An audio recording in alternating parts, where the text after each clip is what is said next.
Good morning, my dear students. In this video, I would like to discuss the chapter Disaster Management. This chapter is included in the text Nature Matters, and this is the second chapter of the second module, Disaster Management. I will discuss the main points. I will read the text and I will explain the topics. That is how I will be proceeding. Take a look at the first paragraph. Chapter 2, Disaster Management. Floods, earthquakes, cyclones, landslides. This is a side heading that you find. The Indian subcontinent is very vulnerable to droughts, floods, cyclones, earthquakes, landslides, avalanches, and forest fires. Here, the essay begins by talking about number of natural disasters that we are exposed to. As a nation, in India, these are some of the natural disasters that we witness. They are droughts, floods, cyclones, earthquakes, and landslides. And you have avalanches and forest fires. Look at the next sentence. Among the 36 states and union territories in the country, 22 are prone to disasters. So when you take a look at the different states and union territories that we have, almost majority of the states and the union territories are exposed to these natural disasters. 22 are prone to disasters. Prone to, the word prone to means at risk. So here we understand that all these majority of the states in our country are at risk because of these natural disasters. So in this chapter, actually, we will be discussing some of the mitigation measures. Mitigation means the efforts that we can do to lessen the impact of these natural disasters. We need to know that natural disasters are something that we cannot prevent. But what we can do is we can reduce or minimize the impact that it causes if we take some steps. That's what we will be discussing in this chapter. So in the first paragraph, we mention some of the natural disasters that occur regularly in our country.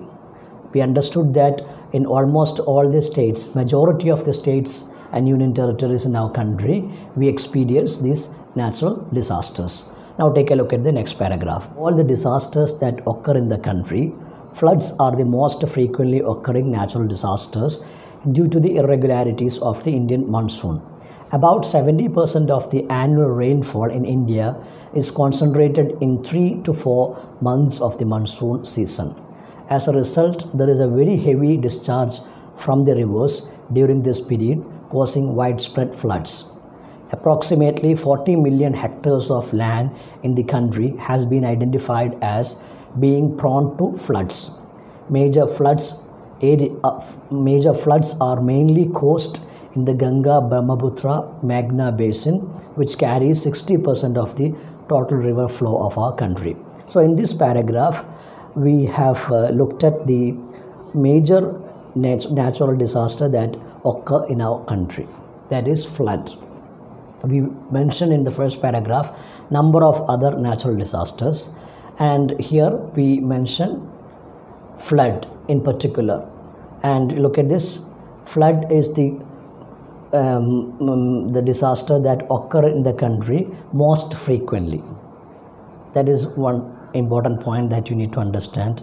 And almost all parts of our country, we get monsoon rain, and this monsoon happens in between 3 to 4 months, and during that time we have the rivers filled with water, and the discharge of water from this river causes flood in different parts of the country.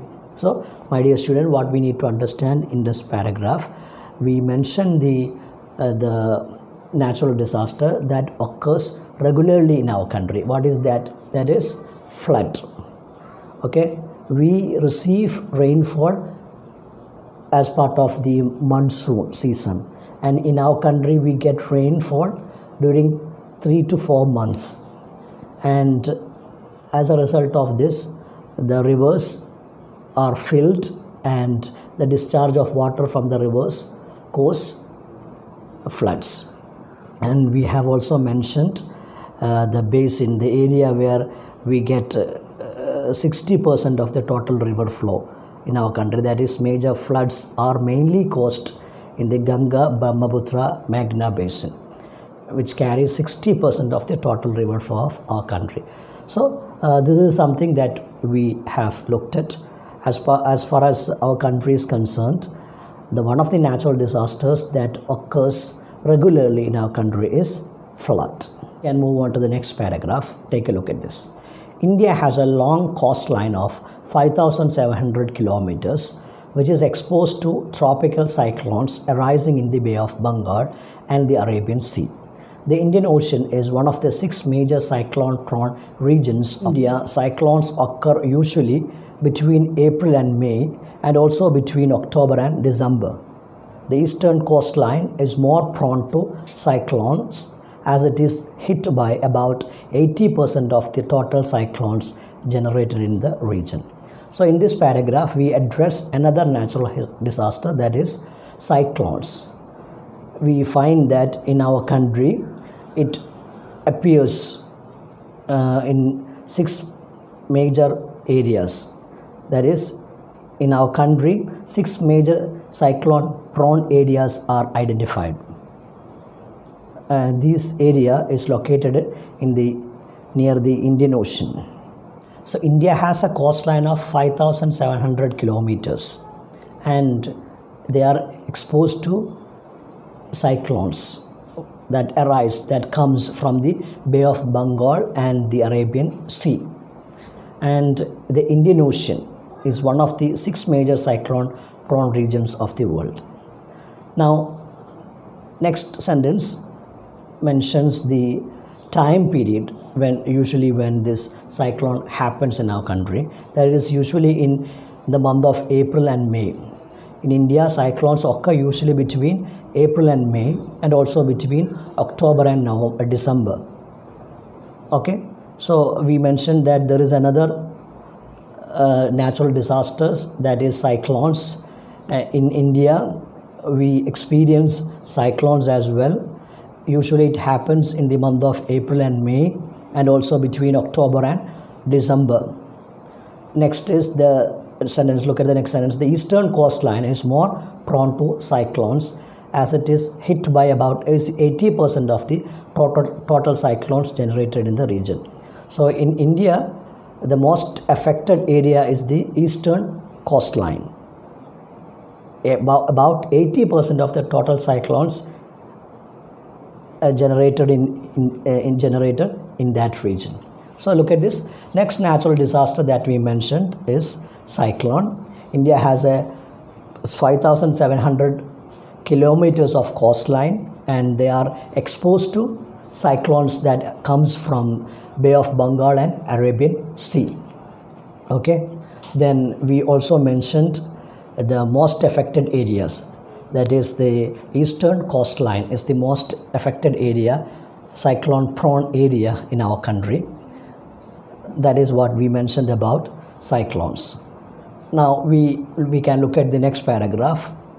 Already we mentioned 2 natural disasters. One is flood, another one is cyclone. We understood that flood is the most recurring natural disasters in our country, and also another one we mentioned is cyclones. We usually experience cyclones in the month of April and May, but it also happens in the month of October and December. Now take a look at the next paragraph. Droughts are a perennial feature in some states of India. 16% of the country's total area is drought prone. Drought is a significant environmental problem, as it is caused by a lower than average rainfall over a long period of time. Most of the drought prone areas identified by the government lie in the arid and semi-arid areas of the country. Now next important natural disaster that occur in our country is, or the disaster that we experience is drought.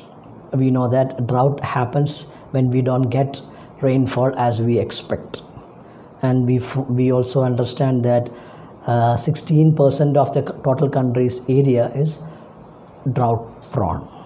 Okay, prone means at risk, so drought affects 16% of the country. And also we need to understand that it happens, as we all know, because of lower than average rainfall over a long period of time. Okay, then the most identified prone area, the drought prone areas identified by the government lies in arid and semi-arid areas of the countries, areas like Rajasthan and other areas where we have a desert, and also we don't get rain as we expect. So these are all drought affected areas. Now we will look at the next paragraph, that is earthquake. It deals with the earthquakes. Look at this. Earthquakes are considered to be one of the most destructive natural hazards. The impact of this phenomenon occurs with so little warning that it is almost impossible to make preparation against damages and collapse of buildings. About 50 to 60% of India is vulnerable to seismic activity of varying intensities.